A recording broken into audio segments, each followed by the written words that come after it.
Hello friends, we'll talk about turmeric health benefits.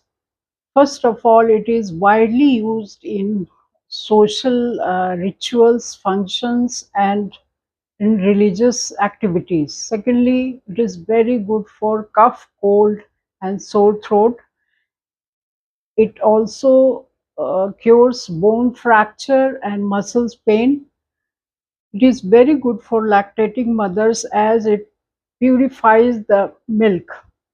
Also good for uterus related issues, liver and pancreas related issues. It boosts immunity, plus it is very good for gums and teeth. Secondly, it is uh, good for insects bite, poisonous insects bite.